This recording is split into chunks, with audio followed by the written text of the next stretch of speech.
Lalu Naomi, mertuanya itu, berkata kepadanya, "Anakku, apakah tidak ada baiknya jika aku mencari tempat perlindungan bagimu supaya engkau berbahagia? Maka sekarang, bukankah Boas yang pengerja-pengerjanya perempuan telah kau temani itu adalah sanak kita? Dia pada malam ini menampi jelai di tempat pengirikan. Maka mandilah dan beruraplah. Pakailah pakaian bagusmu dan pergilah ke tempat pengirikan itu.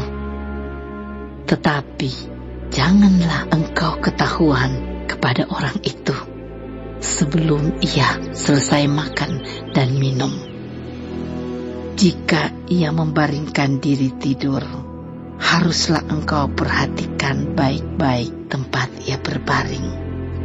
Kemudian datanglah dekat, singkapkanlah selimut dari kakinya dan berbaringlah di sana. Maka ia akan memberitahukan kepadamu apa yang harus kau lakukan." Lalu kata Rut kepadanya, "Segala yang kau katakan itu akan kulakukan." Sesudah itu pergilah ia ke tempat pengirikan, dan dilakukannya lah tepat seperti yang diperintahkan mertuanya kepadanya. Setelah Boas habis makan dan minum, dan hatinya gembira, datanglah ia untuk membaringkan diri tidur pada ujung timbunan jelai itu. Kemudian datanglah perempuan itu dekat dengan diam-diam. Disingkapkannya lah selimut dari kaki Boas, dan berbaringlah ia di situ. Pada waktu tengah malam, dengan terkejut terjagalah orang itu. Lalu meraba-raba ke sekelilingnya, dan ternyata ada seorang perempuan berbaring di sebelah kakinya. Bertanyalah ia, "Siapakah engkau ini?" Jawabnya, "Aku Rut, hambamu. Kembangkanlah kiranya sayapmu melindungi hambamu ini, sebab engkaulah seorang kaum yang wajib menebus kami." Lalu katanya, "Diberkatilah kiranya engkau oleh Tuhan, ya anakku. Sekarang engkau menunjukkan kasih-Mu lebih nyata lagi daripada yang pertama kali itu, karena engkau tidak mengejar-ngejar orang-orang muda, baik yang miskin maupun yang kaya. Oleh sebab itu anakku, janganlah takut.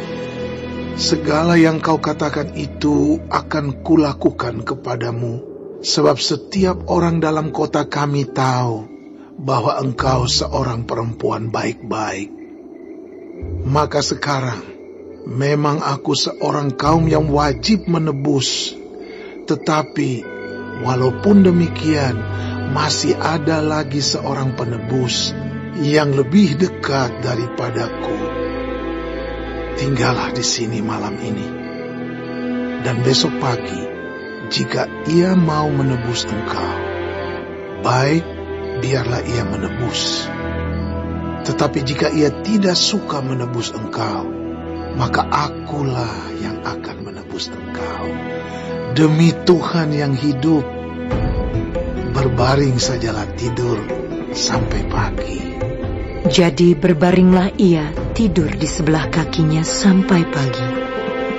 Lalu bangunlah ia, sebelum orang dapat kenal mengenal, sebab kata Boas, "Janganlah diketahui orang bahwa seorang perempuan datang ke tempat pengirikan." Lagi katanya, "Berikanlah selendang yang engkau pakai itu, dan tadahkanlah itu."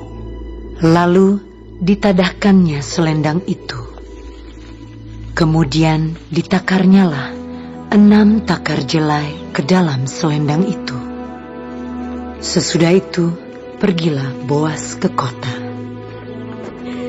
Setelah perempuan itu sampai kepada mertuanya, berkatalah mertuanya itu, "Bagaimana anakku?" Lalu diceritakannyalah semua yang dilakukan orang itu kepadanya, serta berkata, "Yang 6 takar jelai ini diberikannya kepadaku, Sebab katanya, engkau tidak boleh pulang kepada mertuamu dengan tangan hampa. Lalu kata mertuanya itu, Duduk sajalah menanti anakku, sampai engkau mengetahui bagaimana kesudahan perkara itu. Sebab orang itu tidak akan berhenti sebelum diselesaikannya perkara.